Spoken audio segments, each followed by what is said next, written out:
Donner la parole à Monsieur Fati, mon collègue, qui va peut-être, en 2 mots, parce que moi vous m'avez déjà eu dans les cours, hein, donc voilà, va vous expliquer ce qu'on entend en tout cas ici, d'un point de vue plus théorique, par les balises de la fonction politique. Nous avons trouvé que c'était quand même très très important d'avoir plus d'informations concernant l'identité de la profession, en tout cas de l'éducateur spécialisé, parce qu'aujourd'hui il y a encore beaucoup de flou autour de cette identité. Comme ma collègue vient de le dire, la fonction politique est une fonction assez majeure dans le travail quotidien de l'éducateur spécialisé, parce qu'il doit questionner les mesures politiques, il doit questionner l'organisation de l'institution, il doit aussi questionner le public qui change en permanence. Hein. Donc, vous travaillez des fois avec un public qui est né avec un smartphone. Moi, quand j'étais jeune, on n'avait pas tout ça. Il y a beaucoup d'évolutions ces dernières décennies. Donc, voilà. On a estimé que c'était une dimension importante, majeure, et voilà, nous avons essayé de mettre ceci en place. Et encore une fois, merci à vous aussi d'être présents. Je pense que cette conférence sera, je n'en doute pas, très enrichissante.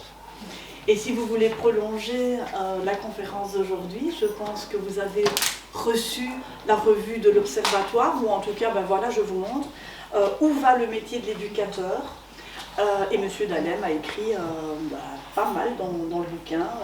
Et puis vous avez aussi, par rapport au secteur de l'école, les éducateurs en milieu scolaire, le CREMS, et vous pouvez retrouver aussi dans Entrée libre tout un article qui est consacré à cette thématique.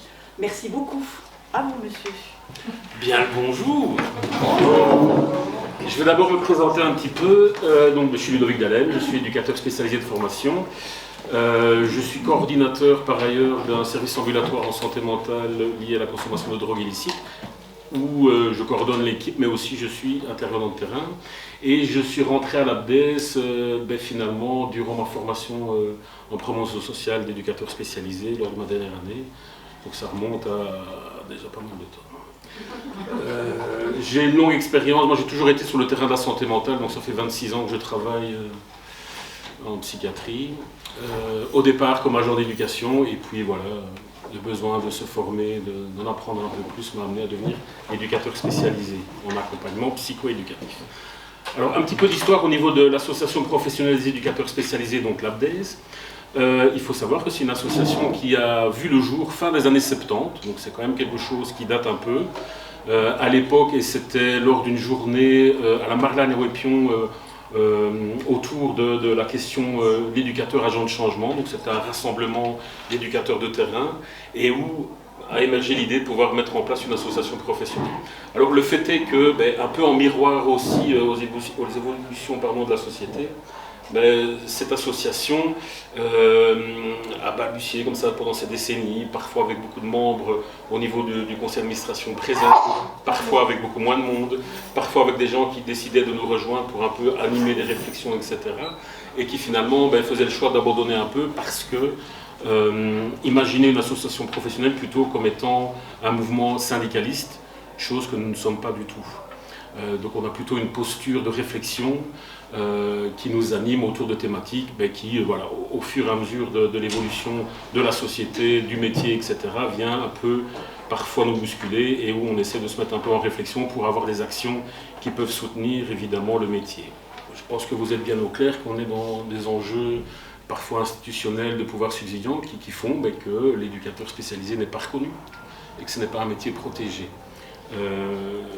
Souvent encore on parle, on en parlait justement avant, de cette fonction d'éducateur à 3 qui existe dans certains types de structures, dans certains secteurs, mais qui n'a aucun sens légal. Pour un peu caricaturer, c'est le niveau du diplôme, c'est le CE1D. C'est-à-dire c'est une personne sans diplôme de fin de secondaire qui peut être pris dans cette fonction-là. Alors après, il y a aussi des enjeux de finançabilité, ou parfois même des éducateurs spécialisés dans une première intention d'emploi se retrouvent dans des institutions avec ce statut-là, avec ce salaire-là, mais en espérant évidemment mieux. Mais donc c'est vraiment à un moment donné pour démontrer à quel point le pouvoir institutionnel, le pouvoir de la société a mis en place finalement une fonction qui n'existait pas, par exemple. Tellement que c'était nécessaire parce que au niveau des moyens, il y en a de moins en moins, et pas forcément dans un aspect de on dévalorise forcément la formation parce qu'on va prendre des gens non formés, mais ça a ces conséquences-là en tout cas. On peut imaginer que ce n'était pas la première intention. Ces dernières années, au niveau de notre fonction politique au sein de l'association, on a quand même eu pas mal de thématiques assez chaudes, et force est de constater que les années passent, plus les années sont rythmées par plusieurs dossiers et par qu'un seul. Donc c'est assez chronophage et ça nécessite pas mal d'énergie. Ici concrètement, pour l'instant, on est en train de participer à une task force au niveau du SPOE. Donc une task force, c'est une espèce de groupe de travail, et ici qui anime un peu sur l'attractivité des métiers du social, donc d'éducateurs spécialisés et d'assistants sociaux. Et vraiment, c'est un diagnostic qu'essaye d'avoir le SPOE par rapport à ces métiers-là, parce que force est de constater que l'attractivité semble être assez compliquée pour l'instant dans ce secteur-là et pour ces métiers-là. Pourquoi et comment c'est ce qu'essaye de démontrer cette recherche qui est en cours. Et donc on y participe, vraiment en termes de réflexion. On va pouvoir aussi la semaine prochaine proposer des pistes d'action clairement concrètes pour pouvoir soutenir l'attractivité de ces métiers-là, et plus précisément celui d'éducateurs spécialisés.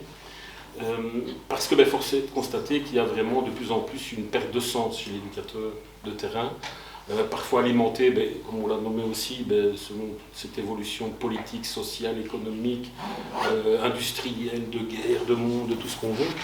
Donc clairement, beaucoup d'éducateurs de terrain sont en perte de sens et finalement quittent le secteur ou ont difficile à y entrer. Difficile non pas parce qu'ils n'ont pas envie d'y rentrer, mais parce qu'ils priorisent un petit peu leur choix en essayant de trouver une place, une fonction où à un moment donné, jongler avec la vie privée puisse être plus agréable, plus confortable. Tant et si bien que la plupart des métiers d'éducateur, c'est quand même le travail en pause, le travail en week-end, et de plus en plus, alors on dit maintenant les nouvelles générations, les générations Z, etc., sont plus à vouloir d'emblée trouver un poste de 8-16, éviter le week-end, certains allant même jusqu'à nommer le fait de ne pas avoir envie d'avoir un CDI tout de suite parce qu'ils sont dans une consommation du travail et un lien au travail complètement différent par rapport à avant, tant et si bien qu'il y a beaucoup plus de mouvement au niveau des professionnels. Avant on était dans une institution, enfin moi personnellement ça fait 26 ans que je suis dans la même. Maintenant c'est assez rare de trouver des jeunes travailleurs qui restent toute une carrière dans la même structure parce qu'ils ont rapidement besoin, envie d'autre chose, de tester autre chose. Et donc ils ont un peu cet ascendant maintenant sur le marché du travail. Et force est de constater que c'est vraiment quelque chose de générationnel, sans dire que c'est mauvais ou positif évidemment, mais on sent une évolution en tout cas par rapport à ce lien au travail. On participe aussi activement dans tout ce qui est groupe de travail au niveau d'une autre association qui s'appelle Formeduc, donc qui est une association de formateurs d'éducateurs. Donc on participe à des groupes de travail justement politiques, mais aussi toutes thématiques à un moment donné qui peuvent animer la formation, parce que force est de constater aussi qu'une des pertes de sens, en tout cas qui a déjà été un peu nommée dans la recherche du SPOE, c'est clairement parfois ce grand écart entre la formation, ce qu'on apprend à l'école, et la réalité du terrain. Et ça, c'est un peu ce que les éducateurs, les jeunes éducateurs remontent un peu vers nous, c'est vraiment cette espèce de grand écart qu'ils doivent faire entre cette formation enrichissante, motivante, intéressante, et finalement se retrouver pieds et poings liés, parfois dans des pratiques assez contraignantes et assez fatigantes. Donc clairement, ça c'est des choses qui ont été nommées. On a aussi participé activement à des lettres ouvertes au niveau de la Fédération Wallonie-Bruxelles, parce que finalement, au fur et à mesure du temps, c'était un des rares secteurs qui tentait de protéger finalement la fonction d'éducateur spécialisé, parce que notamment avec le décret titre et fonction, il fallait avoir le diplôme pour pouvoir occuper la fonction. Et force est de constater, alors parfois en lien ou pas, avec justement le fait que les jeunes postulent moins dans certains services, certaines institutions, la fédération s'est retrouvée de plus en plus confrontés à des demandes de dérogation de psychologues, d'assistants sociaux pour pouvoir occuper la fonction. Et donc en réponse à cela, ils ont imaginé modifier le décret et proposer toute une série de diplômes afin qu'ils puissent accéder plus facilement à la fonction. Où c'était assez aberrant et ça nous a assez animés fortement. Clairement, il y avait des intitulés de diplômes assez fantasques. Il y avait bibliothécaire, journalisme, parfois des diplômes qui n'avaient rien à voir avec le métier. Tant et si bien, avec nous, on a pu faire une lettre ouverte, on a pu aussi compter sur d'autres associations qui ont aussi interpellé la fédération, et finalement, voilà, ils se sont un petit peu calmés. et sont revenus plutôt à une série de diplômes, mais voilà, un peu plus en lien avec quand même le travail social et pédagogique. Mais voilà, donc c'est une petite victoire, même si malgré tout, on n'est plus dans une protection totale de la fonction et du titre. On avait aussi en son temps participé, un peu tardivement, il faut l'avouer, à des réflexions autour de la formation AEJE, accueil, éducation du jeune enfant. Et je fais presque un lapsus parce que justement il y avait cet enjeu où à un moment donné cette formation ils voulaient nommer non pas éducation mais éducateur. Donc c'était assez compliqué, mais voilà, on est arrivé un peu tardivement, ça faisait suite à une recherche de l'ONE par rapport à ça, et voilà, informé un peu tardivement, on a quand même essayé de faire un peu opposition, mais ça a été compliqué parce qu'on est dans des enjeux aussi institutionnels, des enjeux scolaires, d'institutions, où à un moment donné, même des formateurs, pas forcément pour ou contre cette formation-là, mais obligés de devoir aussi l'avoir au sein des murs, parce que ça fait partie un peu des enjeux aussi de ces institutions-là. Il y a eu évidemment pléthore d'actions, de réflexions sur d'autres thématiques, parfois avec des enjeux encore assez tendus, mais qui sont encore un peu compliqués au moment où je vous parle. Donc au niveau de la reconnaissance du métier, où en sommes-nous? Clairement, nulle part.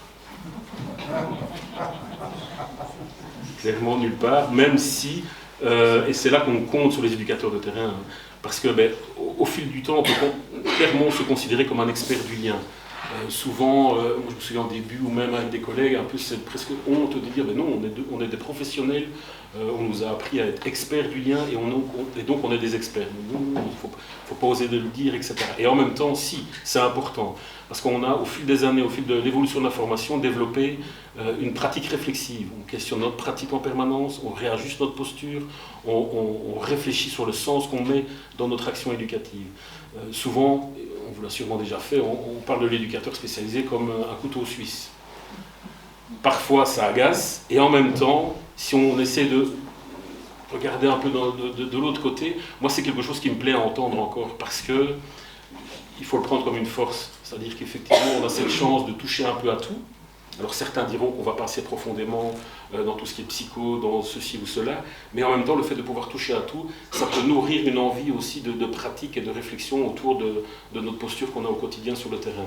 Donc on peut toucher à tout, donc on maîtrise plus ou moins un peu les choses, mais vous le verrez plus tard, l'intérêt de pouvoir continuer à se former malgré qu'on est éducateur de terrain. Et donc finalement ce regard de couteau suisse, ça peut être vraiment une force importante pour l'éducateur que nous sommes. Et donc on est clairement des professionnels. Mais c'est une fonction, un métier qui reste assez fragile, hein, comme je l'ai déjà nommé. On utilise encore beaucoup les termes éducateur A1, A2, A3, alors que finalement ça devrait être éducateur spécialisé, agent d'éducation, et rien du tout.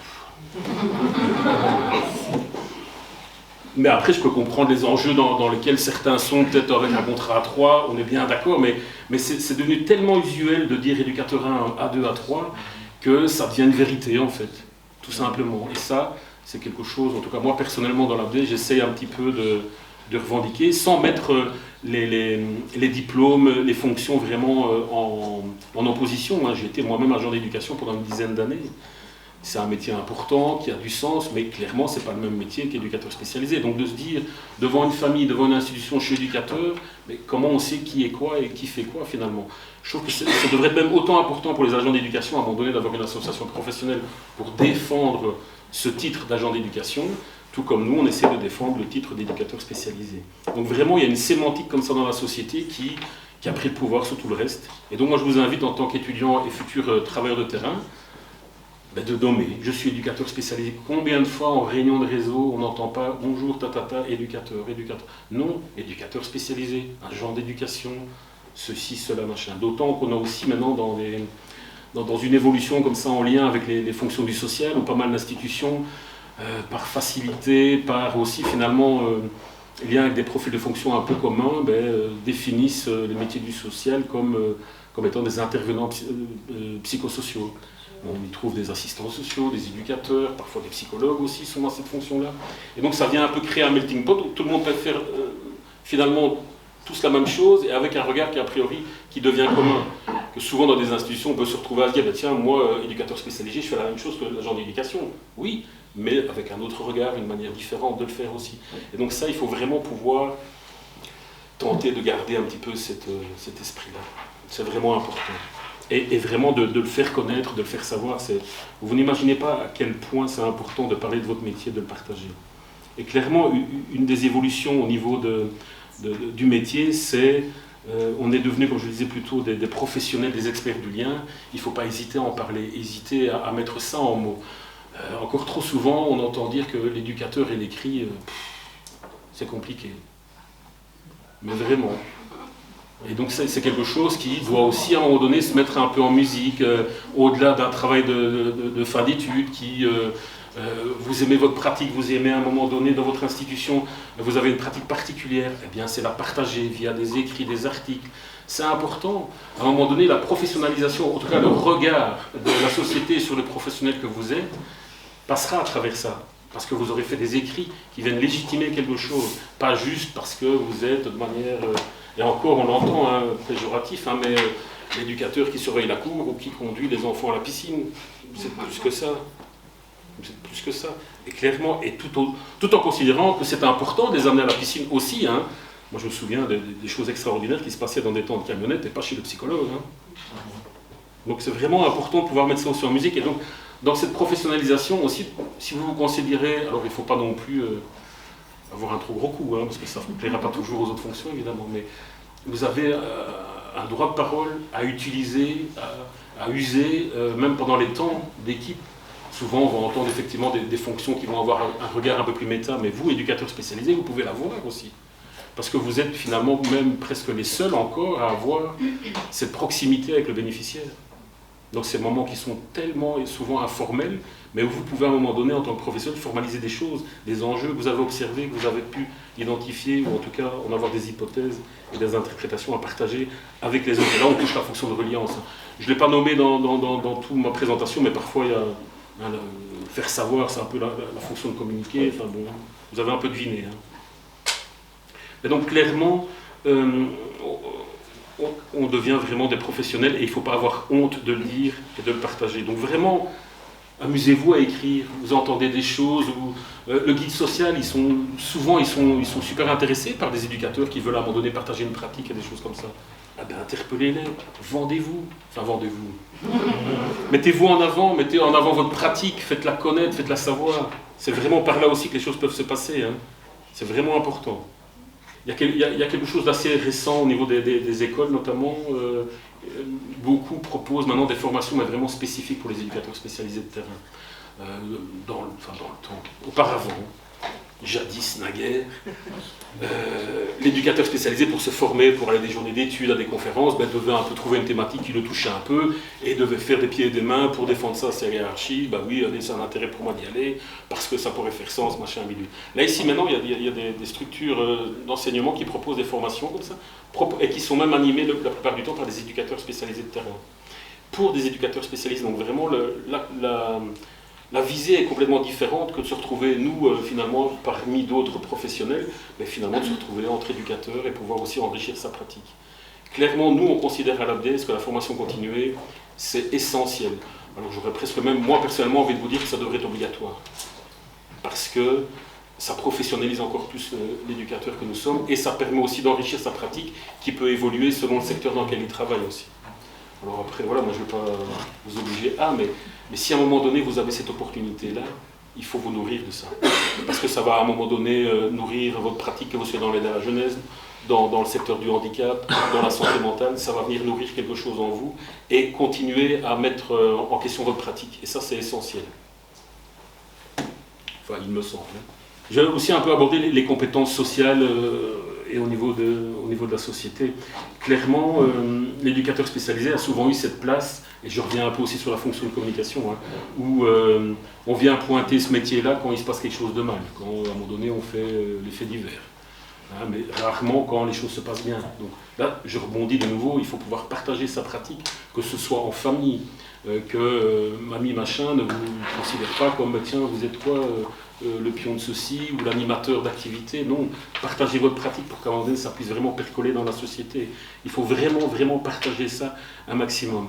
Mais clairement, l'éducateur, il se trouve aussi maintenant de plus en plus confronté, j'en parlerai plus tard au niveau de l'évolution du public, mais à une espèce de délégation comme ça, presque même, j'exagère un peu mes mots, mais d'une décharge parentale. C'est-à-dire que maintenant on est dans une société où la plupart des parents travaillent tous les deux, où l'enfant se retrouve très rapidement seul, ou en tout cas à devoir être éduqué par l'enseignant, par le monde éducatif, et finalement la place des parents est vraiment malmenée, et je pense qu'il est important aussi de bien remettre l'église au milieu du village et pouvoir aussi s'appuyer sur la compétence des familles, des proches. C'est véritablement important, parce que c'est quelque chose alors qui vient un peu user l'éducateur que vous êtes, parce que finalement vous absorbez toute cette difficulté, et finalement ça vient mettre à mal votre pratique. Mais clairement il y a des enjeux qui sont maintenant inévitables, hein, autour de l'harcèlement scolaire, autour de la consommation de produits stupéfiants, etc. Enfin, les enjeux sont de plus en plus compliqués, et pas juste ça se passe mal dans ma famille, c'est maintenant ça se passe mal dans ma famille, je consomme, je passe la nuit dans la rue parfois, je me fais taper dessus, je me fais agresser sexuellement, on m'emmerde sans cesse à l'école. Il y a un truc qui devient assez dingue pour le public qu'on peut accompagner dès lors qu'il est jeune notamment. Entre vous, le professionnel, et les proches et les familles, c'est très important. Au niveau de l'évolution du public, clairement, moi j'ai presque envie de dire que ce soit jeune, adulte, en situation de handicap, la santé mentale apparaît partout maintenant, mais partout, à tout niveau, et c'est quelque chose qui clairement vient mettre à mal aussi tous les éducateurs que nous sommes, peu importe le secteur finalement. Et si on n'est pas dans le secteur de la santé mentale, ça met à mal encore plus notre pratique et notre posture de professionnels. Par exemple, avec les réformes de soins en santé mentale, hein, donc pour faire grosso modo et très rapidement, depuis 2007, on ferme des lits hospitaliers en psychiatrie pour pouvoir mettre des moyens dans la communauté, hein, via des équipes mobiles, etc. Mais donc ça veut dire que tous des lits dits long séjour qui n'existent plus en milieu hospitalier. Alors qu'est-ce qui se passe? C'est que pour l'instant il y a un glissement que moi je perçois de plus en plus de ce public-là, un peu plus vieillissant, et qui se retrouve, parce que souvent ils sont aussi porteurs d'un handicap, ils se retrouvent dans des situations, dans des institutions adultes, au niveau de la vie par exemple, et où l'éducateur de terrain se sent complètement dépassé par ces situations qui sont encore par moments un peu plus psychiatriques. Parce qu'au fil de ces années, il n'a pas forcément réadapté sa posture d'éducateur, ne l'a pas remis en question via des formations. Et donc beaucoup se disent dépassés. Moi j'ai déjà assisté à des soirées de présentation de conférences où finalement je me retrouvais à entendre des éducateurs qui disaient non, ça ne va pas, c'est pas pour nous, c'est pas pour nous. Et moi j'avais juste une seule idée en tête, c'est de dire mais putain, ils vont rater le train, ils vont se faire remplacer par des aides-soignants. Parce qu'à un moment donné, c'est une évolution de ce secteur-là, inévitable, et où on prend le train et on essaie un peu d'adapter notre pratique, un peu comprendre en quoi l'éducateur spécialisé peut accompagner ce public-là, où effectivement on va se retrouver avec des institutions médicalisées, où la place du psychiatre est de plus en plus importante dans les institutions AVIC, où finalement on va se dire, tiens, des jeunes éducateurs qui ne veulent pas parce qu'il y a trop de situations psychiatriques, ou des anciens ne veulent plus, ils veulent partir. Tiens, si je prenais un aide-soignant, si je prenais une infirmière. Et franchement, moi je crains pour le futur, si l'éducateur ne prend pas le train en marche et n'essaye pas un peu de remettre au goût du jour sa pratique, ça va vraiment être un secteur qui va être assez compliqué. Et donc comme je le disais, la santé mentale touche tout le monde et tous les secteurs, et c'est devenu hallucinant même au niveau des jeunes. Hein. Ça touche de plus en plus tôt. Les services hospitaliers psychiatriques, justement, il y a de plus en plus de services spécialisés pour les jeunes. Donc maintenant, on peut se retrouver non plus en hôpital pédopsychiatrique, mais à 15 ans, on est déjà dans un service spécialisé dans le monde adulte, autour de la pratique institutionnelle de santé mentale. Donc clairement, il y a une évolution hospitalière, mais aussi en lien avec la société, hein, clairement, qui joue et qui vient heurter un peu notre pratique, et qui inévitablement oblige à nous remettre en question. Et donc, où on se remet en question, on s'adapte un peu, on se réajuste, ou on ne fera pas long feu. Mais voilà, je pense que j'ai tout dit. Merci. Bon, je veux bien. J'ai vraiment fait exprès de parler trop en profondeur dans les choses pour justement que ça anime des questionnements et que je puisse y répondre encore plus. Donc, est-ce que vous avez des questions? On va voir, mais je suppose que vous avez des questions. On peut faire un tour de table. Hein. Si tout le monde questionne. J'ai oublié tout à l'heure dans ma petite présentation de remercier les collègues qui vous ont libéré aussi. Je pensais à ça. On remercie toujours les élèves d'être là, mais pas assez les collègues d'être là aussi. Merci. Comme ça, ça vous permet aussi de réfléchir un peu aux questions que vous pourriez poser. Est-ce qu'il y a quelqu'un? C'est le premier le plus dur. Hein? Merci. Une question ici. Et moi, Oui. je prends juste la parole 2 minutes pour remercier, parce que je voulais le faire tout à l'heure, j'ai oublié, je me suis emballée sur la fonction politique et j'ai donné la parole à M. Fati. Je voudrais remercier l'école qui nous permet ce genre d'initiative et qui nous motive toujours et qui nous donne les moyens de ce type de réflexion. Mais, du coup, donc, de bien se présenter en tant qu'éducateur spécialisé, puis en accompagnement psycho-éducatif, parce qu'en effet, ce n'est pas le seul éducateur spécialisé, il y a aussi en animation socio-culturelle. Déjà là, je me pose la question de la différence de cursus, est-ce que ça peut amener comme disparité peut-être dans la profession? Je vois déjà des réactions, mais je continue un petit peu dans l'ordre d'idée. On dit qu'on doit justement donc faire attention à nos écrits, mais est-ce qu'il y a aussi une différence entre l'éducateur spécialisé diplômé en 2000 et les éducateurs spécialisés diplômés en 2026? Je ne suis pas sûr que ce soit exactement les mêmes cours qui aient été suivis. J'ai pas eu l'impression qu'il y a eu autant d'assumés. Ah ben, clairement, le régime psycho-éducatif est arrivé à partir de 2007. Il a commencé en 2007, de mémoire. Parce que j'ai des collègues qui sont diplômés depuis longtemps, et quand je compare mes études avec... Oui, ils étaient plutôt dans des petits cursus avec des professeurs de terrain, mais vraiment de terrain, oui. Limite plutôt... Enfin bon, voilà. c'est autrement. Et du coup, ça peut aussi rendre tout un peu plus compliqué dans la connaissance. Mais, alors tout à fait... Ah ben oui, mais après, c'est pas de leur faute. Hein. Non, mais même dans... Mais non, mais parce qu'effectivement, je pense que la formation s'est professionnalisée d'une certaine manière, ce qui ne veut pas dire qu'ils ne sont pas professionnels, Non, bien sûr. etc. Mais clairement, la formation d'aujourd'hui est plus adaptée à la réalité d'aujourd'hui. Et clairement, je pense que c'est aussi sur la relève qu'on doit et sur qui on peut compter pour un peu mettre aussi à l'avant-plan ce métier qui a bien évolué. Ouais. Et pour revenir sur le côté animation, il y a aussi en activité socio-sportive, 3, mais qui se fait beaucoup moins que la nôtre, on va dire ça comme ça. Mais c'est clairement des questions parce que les grilles horaires ne sont pas les mêmes. Parce que là aussi, certains se plaisent à mettre un peu du flou. On est tous éducateurs spécialisés, oui, mais non. Pas en la même chose. Et clairement, je pense qu'ils ne sont pas de nouveau des moins bons éducateurs, ils sont des éducateurs différents. Après nous, on essaie d'avoir une réflexion un peu plus méta. Et on va devoir aussi un peu penser les choses avec eux, comment imaginer les collaborations, des réflexions communes, clairement. Mais à l'origine, c'était vraiment des intitulés de diplômes très différents, que maintenant, on joue presque sur un mot qui change, des choses comme ça. Et donc ça vient effectivement créer une nébuleuse. On en parlait aussi tout à l'heure, les formations d'agents d'éducation, la différence même entre le secondaire et la promotion sociale, même jusqu'à l'intitulé de diplôme. En secondaire, le diplôme, c'est agent d'éducation avec une technique de qualification. En promotion sociale, le diplôme, c'est agent d'éducation, mais avec un certificat éducateur. Donc on prône à un moment donné, on est agent d'éducation, et finalement, on nous dit qu'on est éducateur quand même. Donc pourquoi est-ce qu'on ne pourrait pas le dire? C'est la Belgique. Hein. Mais non, mais qu'il y a vraiment un truc un peu disparate entre finalement... Parce que la promotion sociale, c'est un diplôme équivalent finalement au plein exercice, et là il y a une subtilité qui a été mise à un moment donné sur la table et qui a été... Donc clairement ça vient un peu aussi perturber les esprits et d'où l'importance, et je sais que c'est compliqué, hein. Moi-même des fois en réunion, dire je suis éducateur spécialisé en accompagnement psycho-éducatif, c'est long. Oui, c'est long. Mais voilà, mais ça va au-delà de pouvoir nommer ça, même parfois d'ajouter vraiment le mot spécialisé.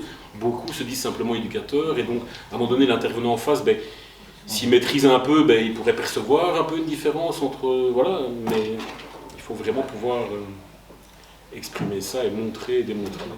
Je me disais aussi, ce qui est important et pas assez mis en avant, en tout cas dans certaines institutions, je pense pas mal, c'est aussi la formation continue qui n'est pas assez... appliqué, quoi. Parfois on va se batailler pour accéder à certaines formations, quoi, alors que je pense que vraiment là on est en plein dans les cours, ça tombe bien, une fois que ça va être fini, on va forcément avoir beaucoup de matière théorique en moins, c'est à nous de pouvoir y accéder, mais quand nos employeurs sont contre, parce que ça coûte de l'argent. Tout à fait. Enfin, Une des pistes d'action que nous on va proposer au niveau de l'ABDS à cette task force, c'est que ça devienne obligatoire, mais financé évidemment. Mais bon, voilà. Mais clairement, on n'imagine pas que notre métier puisse être encore considéré ou de plus en plus comme un vrai professionnel sans remettre en question sa pratique de manière régulière. Même au bout d'une formation, vous ne serez pas le même éducateur spécialisé en accompagnement psycho-éducatif dans 1 an et demi que dans 20 ans. Clairement, parce que l'expérience de terrain, mais aussi finalement la richesse des conférences, des colloques et finalement des formations aussi, ça va venir vous enrichir parce que de plus en plus d'éducateurs, mais c'est aussi générationnel et pas propre aux éducateurs, hein, parce que quand je parlais de la génération Z, X c'est moi ça, Z, c'est que c'est pas propre à l'éducateur. C'est vraiment, beaucoup de jeunes maintenant, même dans le secteur marchand, sont dans quelque chose de je priorise ma vie personnelle, ou en tout cas je la vis autrement, et on n'est plus dans il faut une maison, un chien, une femme et des enfants, hein, et un break ou une camionnette. Hein. On est dans autre chose maintenant, et tant mieux peut-être, hein, mais ça touche tout le monde en fait. Et donc ce qui se passe chez beaucoup de jeunes éducateurs, c'est qu'ils ne pratiquent pas, ils continuent, ils font un master, ils font autre chose, voire même ils vont complètement dans autre chose.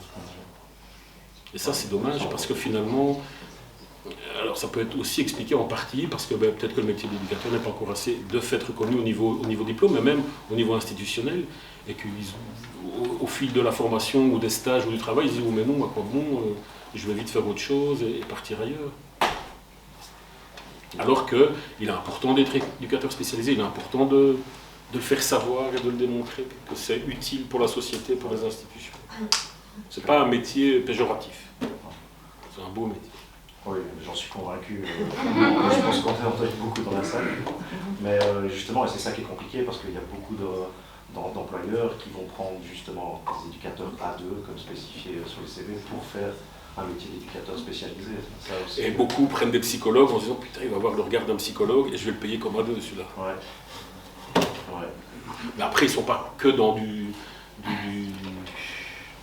côté négatif des choses, ils font aussi parfois en fonction de leurs moyens, et comme je le disais, en fonction aussi des personnes qui postulent, parce qu'ils se retrouvent très confrontés, fait une étude au niveau du forum, bon, après c'est par rapport aux annonces publiées par le forum, hein.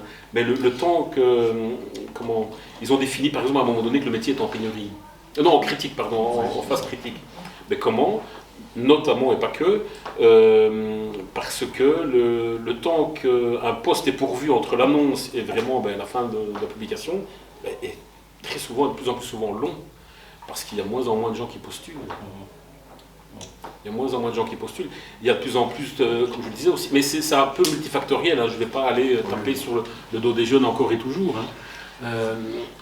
Mais souvent, il y en a qui maintenant, ça c'est des retours parfois de direction d'institution, hein.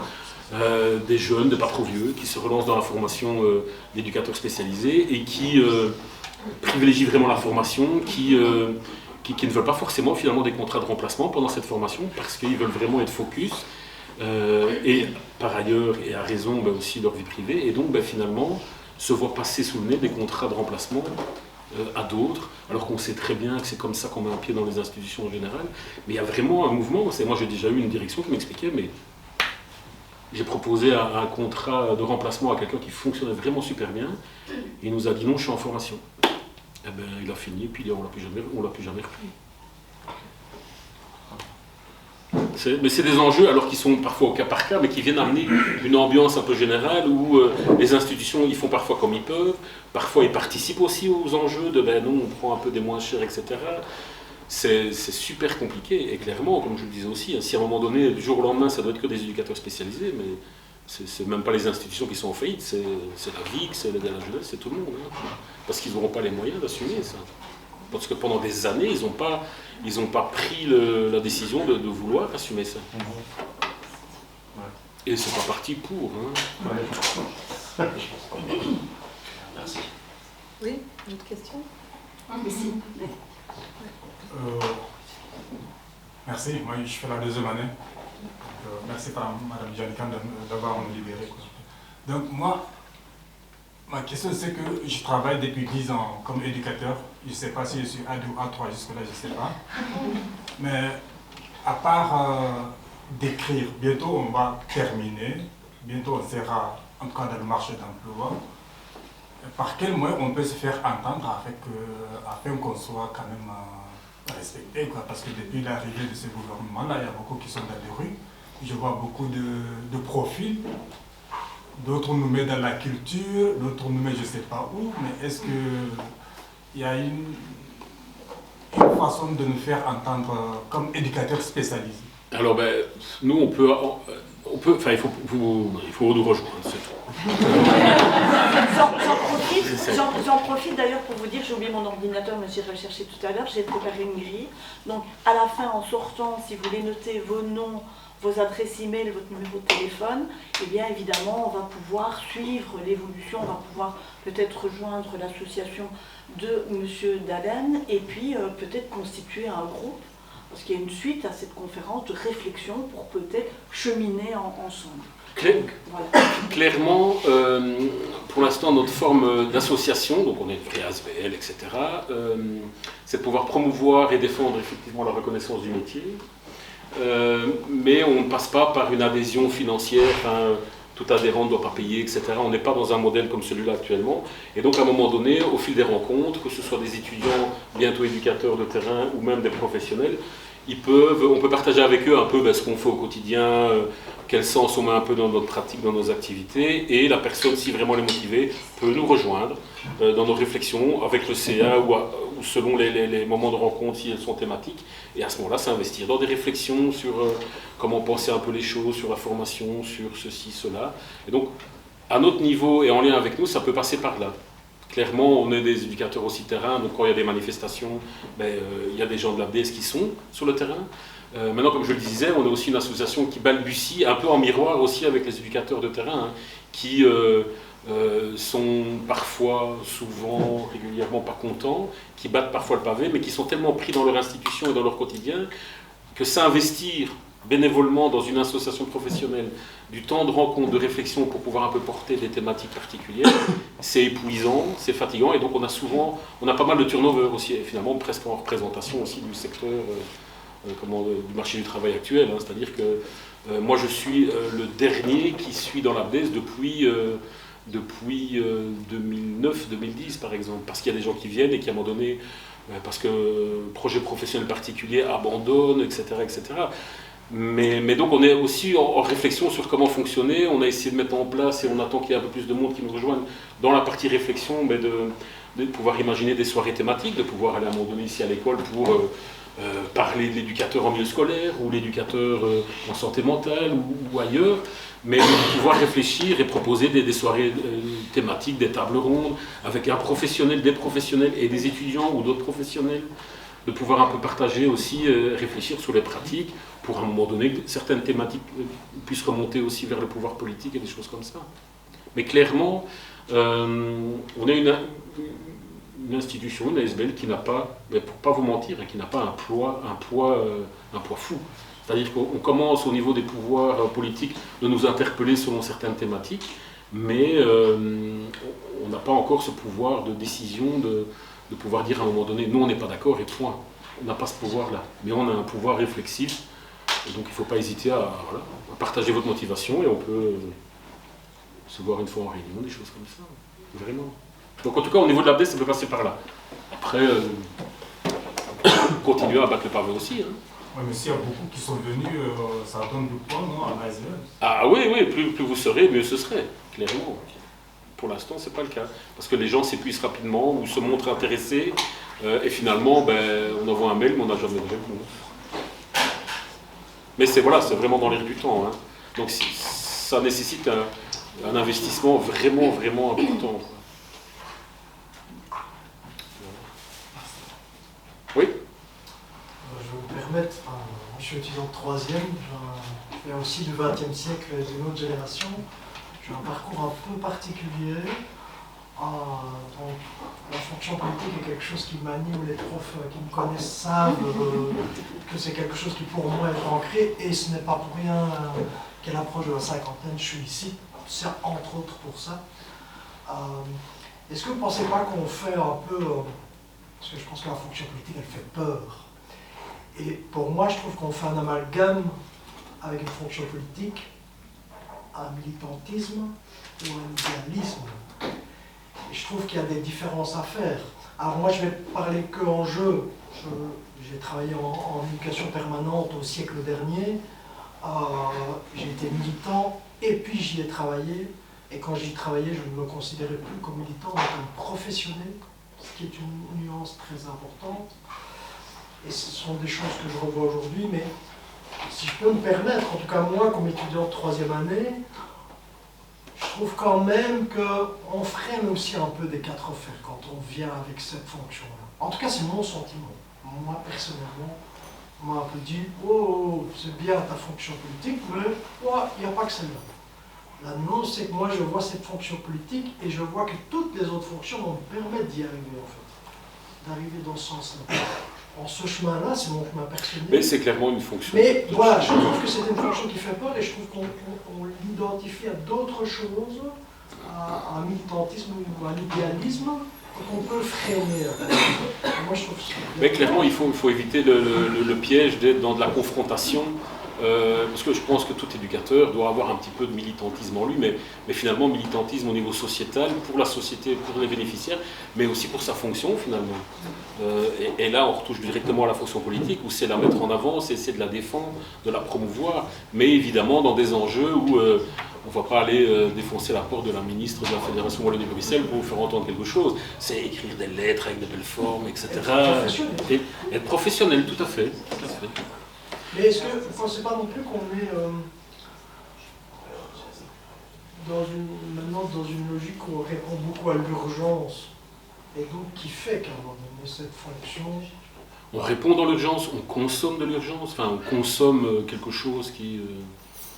on est dans du consumérisme de tout, hein, tout va très vite, tout...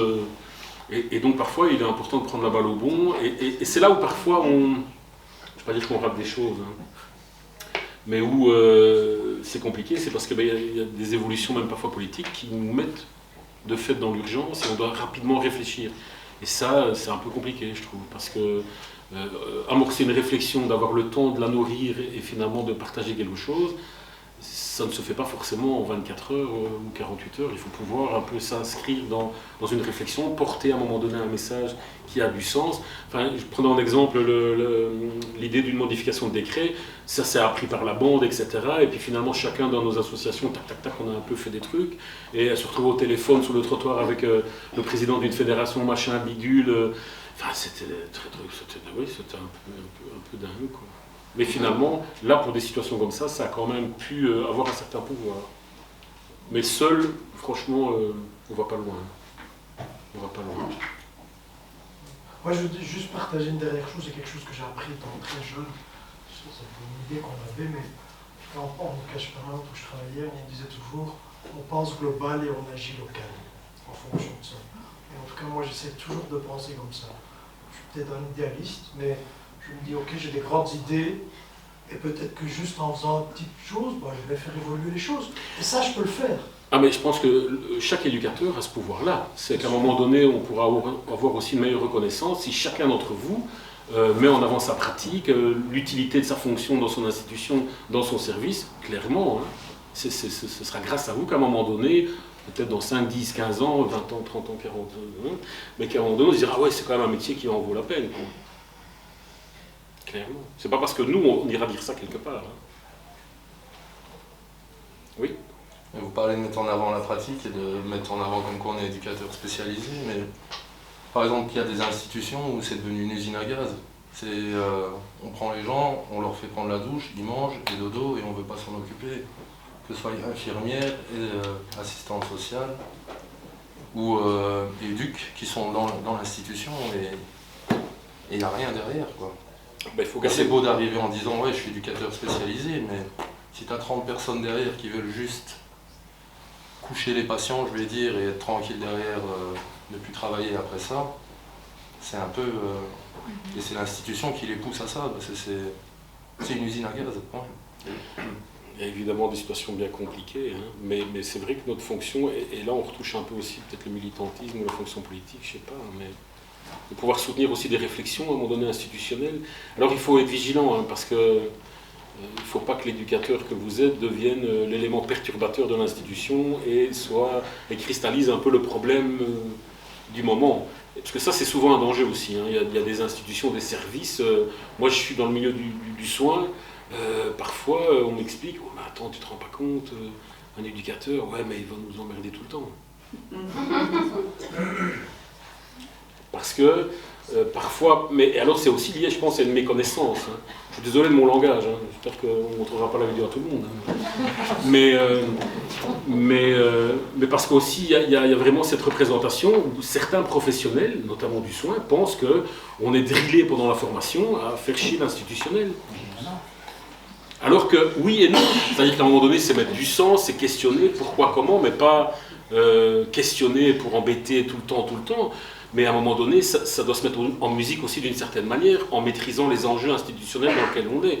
D'aller effectivement, par exemple, voir un collègue et dire non, ça va plus là, tu fais comme dans une usine à gaz et ça ne va pas, ça va pas aller. Mais à un moment donné, d'avoir un peu encore en vous votre flamme et essayer de la faire allumer chez l'autre, ça demande. Les gens, ils ont envie aussi après que ça se rallume.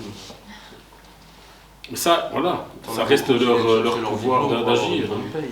Le reste, voilà. Mais je comprends que ça peut aussi fatiguer, user l'éducateur, et c'est ce qu'on disait tout à l'heure, hein, c'est la perte de sens, etc. Mais bon Dieu, alors enrichissez-vous, nourrissez-vous de formations, de choses qui viendraient garantir que votre flamme ne s'éteint pas trop vite, et peut-être qu'un jour ça se passera autrement. Parce que vous aurez réussi à faire percoler quelque chose, à animer quelque chose dans l'institution. Mais pas en cassant tous les carreaux, en lançant non, je parle pas de ça. Mais vraiment en essayant de pouvoir faire en sorte que l'institution se remette en question et réagisse par rapport à ça. Mais c'est là où je voulais en venir. Si je vais prendre une pomme, si la base est pourrie, le reste va pourrir, quoi. Enfin pour moi. Ben, change d'institution, trouve la bonne, mais tu peux être celui qui contamine les autres et faire que le fruit est bon. Hein. Ça peut être en travaillant toi dans tes convictions et dans ton... Tu peux contaminer des gens qui attendaient peut-être que ça pour animer la flamme.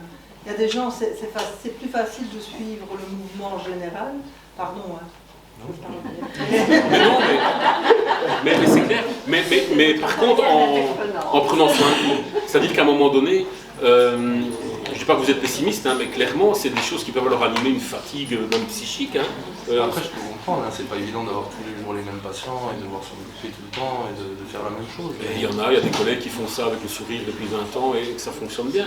Mais on est dans des contextes où effectivement on peut se retrouver dans des situations comme ça, mais alors il faut vraiment prendre soin de vous, alors, ou aller voir ailleurs, ou si vous faites le choix de rester là, que ça vous touche moins, sans forcément mettre ça à distance et en avoir que faire, non, mais que vous arriviez un peu à nourrir quelque chose en vous qui vous permet de tenir et de croire en votre fonction dans l'institution, d'apporter une petite chose au quotidien parce que vous l'apporterez vous. Je pense pas qu'une satisfaction personnelle ça suffise. Enfin, je sais pas, c'est mon point de vue. Non, mais en tout cas, elle permettra peut-être que ça ne vous éteigne pas complètement. Non, ça non. Personnellement, non. Au niveau de l'institution, c'est quand même assez... faire changer une institution complète, il faut ramer, hein, je pense. Non, tout à fait. Et donc, ou vous ramez à contre-courant, ou vous vous mettez dans l'autre sens et vous vaguez un peu comme c'est possible en attrapant une chose ou l'autre. C'est facile à dire. Hein. Oui, non, mais si, clairement. Mais c'est surtout prendre soin de vous aussi, parce qu'on est quand même dans une société maintenant, et j'ai oublié de le nommer, mais où on peut très vite arriver au-delà de la perte de sens, d'un surmenage, voire même d'un burn-out. Hein. C'est au-delà d'un effet de mode. C'est quelque chose, à un moment donné, en tant qu'acteur social, on peut se retrouver très très mal psychologiquement. Oui, ici, la dame en rouge. Ben oui, madame aussi en rouge. Shifumi. Moi, ce qui me fait peur, c'est j'entends des éducateurs qui travaillent dans des SAS, parce que c'est là où je fais mon stage actuellement, qui sont en train de dire que les SAS sont en danger, clairement, parce que le monde politique estime que cette fonction d'éducateur spécialisé dans ce genre de structure, et même les structures elles-mêmes, ne servent à rien, et que même amarrage est voué, qui est le même principe de service d'accrochage scolaire qui suit les élèves au sein des écoles, est voué à disparaître aussi. Donc en tant que fonction politique, en tant que futur éducateur spécialisé, comment est-ce qu'on peut se battre par rapport à de telles décisions, par rapport à... Écrire. Écrire. Ben non, de voir avec ses collègues éducateurs, alors c'est facile à dire de nouveau, mais plutôt que d'être dans la plainte et dans « mon Dieu c'est compliqué », etc. Ben, partager leurs réflexions, qu'ils fassent un article, qu'ils fassent une lettre ouverte, qu'ils interpellent leur institution, et au-delà de ça, le ministre de tutelle, enfin, pourquoi pas, et mettre en avant la pratique et l'intérêt de cette fonction-là dans leur service. Est-ce qu'ils pourraient mettre en mots l'intérêt d'avoir cette fonction-là? Et ça peut être hyper intéressant. Hein. Ah oui, plutôt, mais c'est facile à dire de nouveau, hein. Moi, je n'apporte pas des solutions miraculeuses, mais clairement, ça fait partie de tout ce qu'on discute, c'est mettre en avant sa pratique, et là, pour le coup, le sens utile d'une telle fonction dans un service comme celui-là. Si à un moment donné, on ne leur dit pas plus haut, alors après, je ne vais pas dire que c'est ça qui va garantir que ça va pouvoir continuer, mais à un moment donné, c'est à force de pouvoir partager ces choses-là qu'un ministre de tutelle va se dire, tiens, oui, voilà c'est quoi ce métier-là, à quoi il sert dans ces structures-là. Hein. Parce que j'ai l'impression qu'elles les entendent, qu'ils se sentent complètement démunis par rapport à toute cette sphère sociale qui est en danger. Mais clairement, je pense qu'on est un peu tous démunis et dans des positions parfois où on va devoir subir des choses. Mais voilà, il y a peut-être encore quelque chose à pouvoir faire. En tout cas, pour pouvoir le faire aussi pour soi-même. Hein, mais effectivement, ça ne garantira peut-être rien, mais ça peut être important. Sur les instances politiques, parfois, il y a des gens qui écrivent, qui revendiquent, etc. des choses, mais qui ne sont, somme toute, jamais entendus, pris en compte. C'est aussi ça qui m'interpelle un petit peu au niveau de la fonction politique, justement, c'est tous ces éducateurs qui, que ce soit du SAS ou autres, qui font grève, qui vont manifester, qui envoient des courriers, qui essaient de faire changer la donne, pour au final continuer à dire que leur fonction est en danger, que leur métier est en danger, que... C'est ça qui me fait un peu peur pour cette fonction-là aussi, quoi. Sans vouloir être pessimiste. Hein. Non, mais je pense que c'est clairement aussi un contexte dans lequel on est. Hein. Il y a beaucoup d'institutions selon le pouvoir subsidiant, selon le secteur, etc. On ne sait pas ce que demain sera fait, hein, clairement. Mais là, voilà, le thème c'est la fonction politique. Qu'est-ce que vous pouvez mettre en avant, en action par rapport à ça? Mais c'est compliqué parce que ça mérite du temps de réflexion, d'envoyer un courrier au nom de quoi? D'une association, au nom d'un rassemblement d'éducateurs de SAS, au nom de... Ça dépend un peu, et c'est des choses comme ça qui peuvent intervenir. Que des gens manifestent, c'est très bien, mais... Il faut des gens qui manifestent. Il y en a qui manifestent. Oui, enfin... Il faut manifester. Ça reste calme. Donc le collectif, je vous l'ai déjà dit un peu soupé. Vous bougez quand même pas beaucoup, les éducateurs par rapport à d'autres fonctions. Non, il n'y a pas de souci, mais peut-être terminer, alors monsieur, c'est vous à qui aviez une question? Ok, voilà. Voilà, je suis à vous. Alors, c'était pas vraiment une question, mais c'était plutôt une intervention sur le sujet de fonction politique.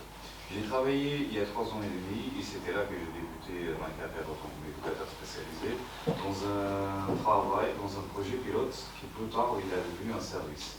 Mais qu'avant qu'il devienne un service, c'était un projet pilote très politisé.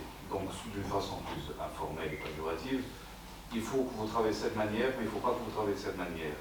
Il faut faire ça, mais il ne faut pas faire ça. C'était un projet pilote, c'était pas réalisé en Belgique, c'était réalisé dans un autre pays, et qui était inspiré d'un projet en Suisse. Le projet, il avait du sens, le mandat était correct, mais le terrain, il n'était pas analysé.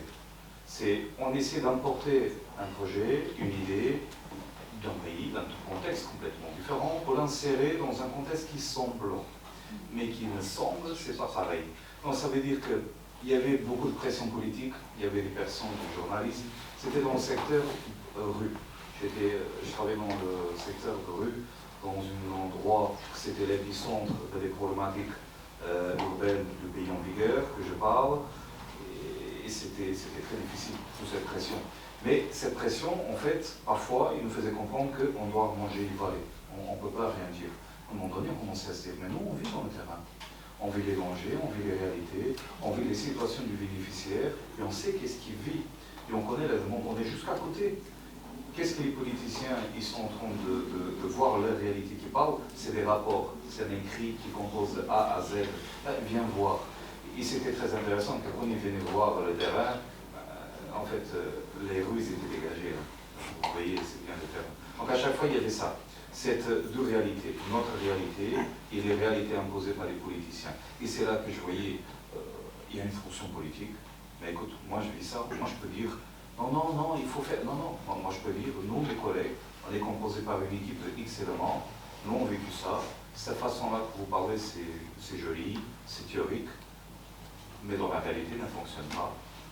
C'est importé, ça ne fonctionne pas, il faut analyser la situation. Ah mais non, mais nous on a analysé, ah, vous avez analysé comment? Par un rapport. Et là, qu'est-ce que je viens de faire?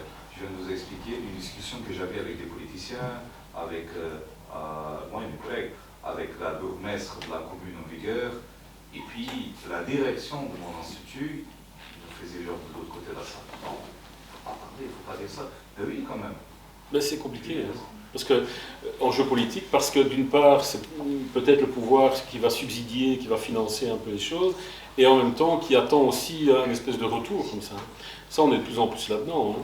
C'était complexe, parce que, alors, nous sommes sur le terrain, nous sommes dans la réalité de l'intervention du ministère de l'accompagnement, mais derrière, il y avait tellement d'enjeux qu'à la fin de la journée, on nettoyait la transpiration de notre France, c'est punaise. Mais comme ça ne fonctionne pas pour travailler. C'était un travail que j'aimais beaucoup, mais à un moment donné, quand j'ai eu une offre pour sortir, j'ai eu de sortir et j'ai quitté tout le secteur. Mais de temps en temps, je passe dans le même secteur pour voir des collègues et j'explique ça. Certains collègues, ils ont la vision, mais ils n'ont pas encore certain courage de se positionner devant cet enjeu politique qui existe, que parfois ils pressionnent les éducateurs sur le terrain. Mais de nouveau, se positionner ne veut pas forcément dire être en opposition franche, mais se positionner, ça peut être se positionner en équipe. Enfin, on parle de la précarisation de plus en plus prégnante partout.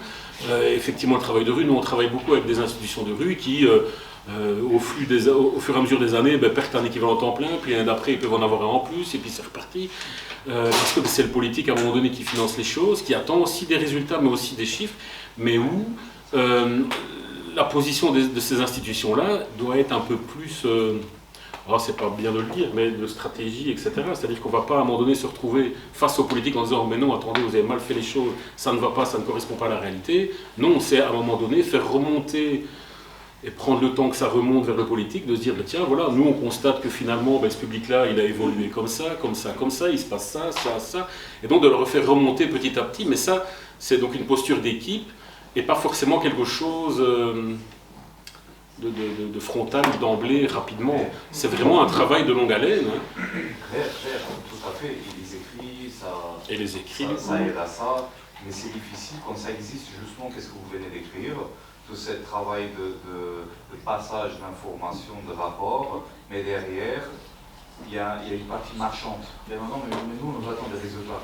Et nous, on ne travaille pas avec du matériel. On travaille avec des êtres humains. Oui, tout à fait. Mais c'est des enjeux qui animent tout le monde. Hein. Quand on parle du sans-abrisme, il y a eu des recherches, des études de l'UCL un peu dans différentes régions. Les chiffres sont hyper parlants. Hein. Moi, je suis du Namurois, les chiffres, ils ont vraiment interpellé. Mais donc, ça a fait écho, grâce à cette recherche, aux politiques qui, de temps en temps, essayent de réfléchir un peu aux choses sans forcément avoir des solutions toutes faites. Hein. Mais clairement, voilà, mais c'est des enjeux. Alors, il y a des institutions qui sont beaucoup plus en lien avec les conséquences et les enjeux politiques que d'autres. Hein. Enfin, ou plus directement, quoi. Il y avait un monsieur à droite, là. Oui, enfin, moi c'était juste pour parler un peu de tout ce qui concerne, je suis en troisième, je travaille en AMO, donc dans le secteur de l'aide à la jeunesse, et depuis plusieurs années maintenant. Donc le financement, et ça je l'apprends à personne évidemment, est plutôt précaire, puisqu'en fait dans l'aide à la jeunesse il y a un budget qui est versé par la Fédération Wallonie-Bruxelles pour un certain nombre de CDI dans les SBL, et puis tout le reste ce sont des appels à projets qui sont plus ou moins pérennes, enfin parfois, et puis parfois avec des durées de vie très limitées, 1 an, 2 ans, 3 ans, renouvelables, pas renouvelables. Et donc, ça, dans lequel notre directeur tombe un peu comme dans un piège, c'est-à-dire que pour faire fonctionner l'entreprise, parce que c'est une petite entreprise de 11 travailleurs, ben, on est obligé de trouver de l'argent chaque année. Les appels à projets génèrent une forme de surcharge de travail, ou en tout cas de travail complémentaire. Je ne vous parle même pas des financements qui viennent de l'Europe, qui nécessitent, enfin vous connaissez sûrement, mais une montagne colossale administrative et une surcharge de facilement 30 à 40% de temps administratif par travailleur, qui est en plus du cofinancement, ce qui veut dire qu'il doit être financé par le même montant d'argent pour la Belgique. Et donc tout ça crée une difficulté énorme, et je ne parle même pas là d'avoir fait la moindre heure de travail d'éducateur en fait. J'ai juste fait un travail, je ne veux pas dire de fonctionnaire, parce que ce serait méchant par rapport aux fonctionnaires ou aux anciens fonctionnaires, mais c'est vraiment l'idée de se dire, j'ai juste fait en fait de l'admin pour avoir le droit de travailler dans le secteur que j'ai choisi, et j'ai encore vraiment rien fait de concret avec mes bénéficiaires. Mais on en est là, hein. Dans mon secteur, dans des structures comme la mienne à toute échelle, il y a des gens qui sont obligés de se dire je préfère rester à 3 unités de moins, à faire, donc moi je réduis la voilure de travail que je peux faire parce que je me la fais beaucoup plus sécure en fait. Et que si je veux tenter d'innover, alors nous on a énormément innové en Basse-Meuse, on a fait pas mal de choses avec les enfants placés, donc on prend un peu le rôle des SAF pour les enfants placés, on prend un peu le rôle aussi des maisons d'hébergement, alors que nous on a 2 maisons où on héberge des jeunes, mais on n'a pas de service de nuit, on n'a pas de service de week-end, donc on est un peu borderline avec plein de trucs. Alors on expérimente, c'est super chouette, et puis on sait que d'une année à l'autre, en fait c'est peut-être fini. Voilà, moi mon contrat il s'arrête le 30 juin, j'espère qu'il sera reconduit, mais je ne peux pas le jurer aujourd'hui. Mais clairement, c'est des choses qui sont nommées aussi au SPOE pour l'instant, hein, ce côté l'insécurisation et la précarisation des professionnels. Parce qu'autant il y en a qui veulent aller à gauche, à droite et aller un peu dans tous les secteurs, et il y en a qui veulent aussi s'investir dans leur secteur, dans leur institution. Et où c'est compliqué parce que ça dépend de subsides, etc. Et là aussi, ça a été une richesse, l'Europe, etc., des appels à projets nombreux, de pouvoir aller finalement, tiens, on va avoir un peu plus de moyens pour faire ceci, ça nous permettra d'avoir deux. Mais finalement, c'est un cercle vicieux aussi, parce que c'est non-stop, quoi. Oui, et quand je vous dis que c'est un peu le serpent qui se mord la queue, je vais prendre un exemple très clair. Notre directeur, en fait, remet des appels à projets, mais il n'y a pas de projet en fait à la base. Il remet l'appel à projet en vue d'avoir l'argent. Et puis, souvent, parce que les appels à projets seront bien montés, on obtient l'argent. Après, il faut justifier l'argent qu'on a reçu. J'en prends un tout con, on a reçu un appel à projet pour l'art et la culture, pour faire du travail avec des jeunes et de la mixité sociale, mais il n'y avait pas de projet. On a reçu le projet, enfin l'argent, et puis là, il nous a dit, bon, il y a 2 volontaires pour faire un... Et donc, on a monté un truc avec le groupe Fait d'Asile à Lyon. C'est sympa ça d'avoir l'argent sans même devoir cultiver. Non, mais c'est pour vous dire, c'est pas habituel. Ça devrait fonctionner. En fait, on court tellement après le pognon, c'est qu'on fait des appels à projets pour tout, et quand on reçoit l'argent, alors on se dit, ok, prenons une niche. Un secteur intéressant, parce que nous dans la santé, on doit vraiment batailler pour, ok, on répond aux conditions et on peut avoir des sous. Ouais, en fait, théoriquement, c'est comme ça aussi, mais... il a peut-être une belle tournure, au chat GPT, fait quelque chose de bien. J'imagine qu'il le fait très bien, mais en attendant, nous, on est en conséquence de tous ces appels à projets. Et c'est souvent, c'est ça que je dis, c'est un but de système. Pour conserver l'emploi et pour nourrir les trésoreries, on doit construire. Mais qui s'est nourri aussi par la précarité des institutions. Hein. Quand je pense tout ce qui est travail de rue et tout ça, maintenant, bon nombre de multi-institutions, finalement, portent un contrat temps plein, mais à 2, 3 institutions, et finalement ce contrat temps plein, il doit être un peu là, il doit faire un peu là, et il doit être un peu là. Parce que ça a été à un moment donné une manière roue de secours de pouvoir fonctionner, mais qui est compliquée à rendre pérenne, évidemment. Parce que, et puis le politique se dit, ok, ça marche comme ça, ils le font, ils font même un peu plus, pourquoi donner plus? C'est simpliste de dire ça, hein. Mais clairement, et donc ça amène énormément de précarisation. Merci. Quelqu'un d'autre? Question, interpellation? Je ne sais pas, est-ce que c'est une question moi je suis accompagnatrice canton à la base de soignante et je vois que dans mon travail, dans ma pratique professionnelle, l'éducateur spécialisé, la fonction d'éducateur spécialisé se dirige vers les soins. Donc parfois on se retrouve pas à Londres, donc l'éducateur prend la place d'une soignante. Il y a eu un colloque, c'est l'année dernière ou l'année d'avant, voilà, au Chenoé à Mons, organisé par l'ABDES notamment, et le Chenoé, justement sur l'éducateur, est-il attends, c'était quoi le titre? Un acteur du soin, ou faisant soin, ou participant en soin. Moi qui suis dans la santé mentale, j'ai envie de dire un grand oui, et c'est pas un problème. Maintenant, ça amène des enjeux plus philosophiques. Il y avait Jean-Luc Longniot, un philosophe émérite connu de beaucoup de monde, qui a des réflexions éthiques et qui disait mais non, la place de l'éducateur doit plutôt être cette espèce de trublion, de gars à part dans la société, dans les institutions. Mais moi je trouve que fondamentalement l'éducateur fait de plus en plus soin, oui, et en même temps pourquoi pas, mais en même temps il faut voir comment. C'est-à-dire effectivement si c'est pour se retrouver à faire 30 douches à la volée, c'est pas forcément le boulot de l'éducateur, mais d'en faire quelques-unes à un moment donné dans sa pratique. Moi, je me suis retrouvé, j'ai travaillé en hôpital psychiatrique et, désolé pour la caméra, mais j'ai lavé des culs, clairement. J'ai fait des douches, j'ai dû m'y coller, parce que le seul du soir à le faire pendant que l'infirmier était dans son bureau à faire les soins. Et j'ai pas trouvé ça problématique parce que j'y mettais du sens. Alors après, c'est facile encore à dire, hein. Mais clairement, je pense que l'éducateur peut avoir une place dans le soin, que ce soit du soin corporel, mais aussi finalement faire soin au niveau psychique, etc. hein. Et je pense qu'un accompagnement en quantou en plus, en individuel avec une personne, on fera sans doute plus de soins que quelqu'un qui fait un bandage. Enfin, j'exagère un peu, mais ce sera tout aussi important. Donc pour moi, ce n'est pas une question qui me dérange personnellement. Après, au niveau du métier, il faut effectivement rester vigilant sur l'aspect comment. C'est-à-dire qu'on ne soit pas et considéré et utilisé comme un aide-soignant alors que ce n'est pas du tout notre métier, quoi. D'autres questions? Une ou deux dernières questions peut-être avant qu'on clôture? Non? J'ai peut-être une interpellation, une situation que j'ai vécue récemment. Donc moi je travaille dans un service où...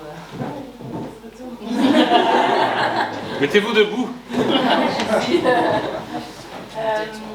Donc actuellement j'ai une bénéficiaire que j'aide à trouver un travail à cette bénéficiaire.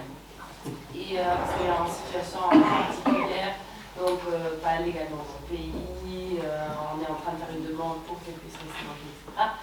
Et ces diplômes ne sont pas encore reconnus au Luxembourg. Et on a un peu téléphoné, on a regardé les postes qui avaient des postes de job offerts, voilà. Et on a trouvé des postes d'agent de ménage, serveur, etc. Et j'ai appelé dans une institution, c'était une institution pour personnes avec démence, si je ne me trompe pas. Donc ils habitent dans des appartements, mais ils sont accompagnés par des gens puisqu'ils ne sont plus autonomes à 100%. Et en fait, ce poste, c'était un agent de ménage. Et quand j'ai appelé et que j'ai demandé, parce qu'il n'y avait pas de description, donc j'ai appelé, j'ai demandé qu'est-ce qu'est le rôle de cette personne, les tâches, etc. La personne au téléphone m'a répondu que pour ma cliente, c'était difficile parce qu'il y avait le problème de la langue. Et comme c'était pas juste faire le ménage chez les personnes, mais c'était aussi les accompagner, de tenir compagnie pendant la journée.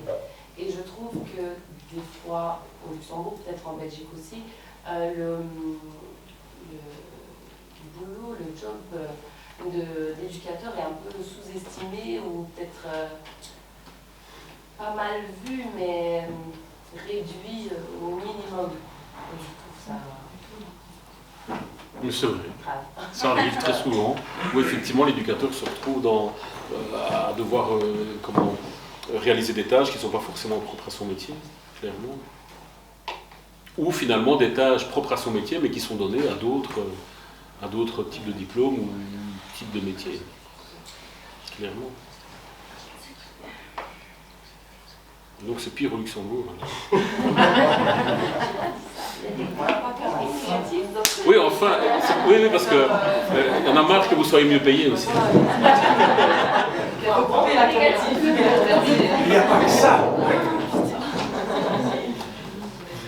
Une dernière question peut-être? Ou une remarque ou... Allez, moi j'ai une remarque. Ah, vas-y. Moi je suis française et ça, tout ce que vous dites là, j'ai l'impression que c'est une complication de votre pays en fait. Je suis désolée, mais il y a énormément de types d'éducateurs à 1, à 2, à 3, culturels, je ne sais quoi, enfin, sportifs, enfin, vous avez un panel énorme. Et est-ce que c'est vraiment nécessaire d'avoir un panel aussi énorme? Enfin, je veux dire, je ne sais pas, mais chez nous, en France et au Luxembourg, il y en a 2. Hein. C'est éducateur spécialisé en France et je crois qu'il y a un truc en dessous. Mais c'est presque propre au pays. Hein. Enfin, quand on prend en comparaison les infirmiers, et d'ailleurs, il y a beaucoup de Français qui viennent faire les études d'infirmiers en Belgique. Tout à fait. Et par ailleurs, pour l'anecdote, je suis français aussi. Ah, ok. Vu l'association belge, c'est bien. Mais effectivement. C'est que il y a toujours eu, et d'ailleurs c'est en voie d'extinction, si on peut dire ça comme ça, infirmier A1, donc un bachelier, mais aussi infirmier A2. Et là, c'est aussi tout un truc bien complexe, hein, parce que c'est une formation clairement de 3 ans, mais plus axée pratique. Mais ça a toujours été un débat, le niveau de diplôme correspondant au secondaire, mais finalement on fait ça 3 ans après quand même. Mais là, ils sont, après des décennies à se dire qu'il faut arrêter cette formation-là. Ils vont le faire appliquer à partir de septembre prochain. C'est-à-dire qu'il ne va rester plus que le bachelier infirmier, mais finalement ils ont refondu un peu une fonction qui périclitait un peu, qui était aide des soins hospitaliers, et qui devient assistant infirmier, un truc dans ce genre-là. Donc ils vont quand même garder un espèce de niveau inférieur pour quand même aussi, et notamment en lien aussi avec la pénurie des infirmiers, suppléer, être présent auprès des infirmiers, parce qu'il en manque aussi. Donc, ouais, c'est propre à la Belgique, vous voyez. Oui, j'ai l'impression que tout est plus compliqué en Belgique. Même en politique, c'est...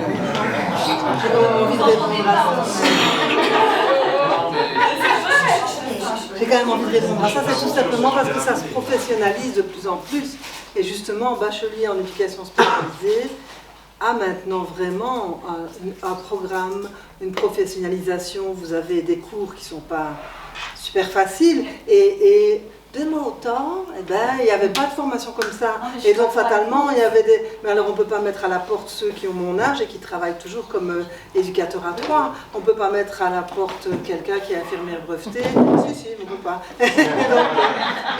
Et alors ça se professionnalise et ça se complexifie. Et donc vous avez maintenant le niveau que vous méritez, entre guillemets. Mais avec ça, je suis d'accord avec vous, c'est juste que dans les faits, ça ne se passe pas vraiment comme ça. Dans les faits, il y en a, c'est ce que vous disiez tout à l'heure, il y a certaines personnes qui vont dans des niveaux et qui ont soit le niveau supérieur, soit... Mais ça, c'est aussi propre à la Belgique, je pense, de ma part par rapport à la France. C'est que en secondaire, il y a des formations qualifiantes et l'agent d'éducation fait partie des formations qualifiantes. Qu'en France, c'est général ou à un moment donné des formations professionnalisantes. Et c'est un peu ça la spécificité de la Belgique aussi. C'est qu'on peut se former à être éducateur spécialisé déjà dans le secondaire, mais encore faut-il continuer. Mais la Belgique est ainsi faite, et à tort ou à raison, qu'on peut arrêter ses études en fin de secondaire et déjà travailler. Je dis pas que c'est pas bien la Belgique.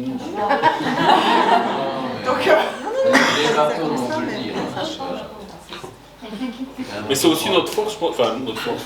En Belgique, la force, c'est effectivement, je trouve, la formation qualifiante, je trouve que c'est quelque chose de bien fait, même qui est mis à mal quand même pour l'instant aussi. Hein. Mais je trouve que c'est aussi une force intéressante. Ça. Que tout le monde n'est pas fait pour faire des études supérieures. Et donc d'avoir un métier en fin de secondaire, c'est quand même intéressant.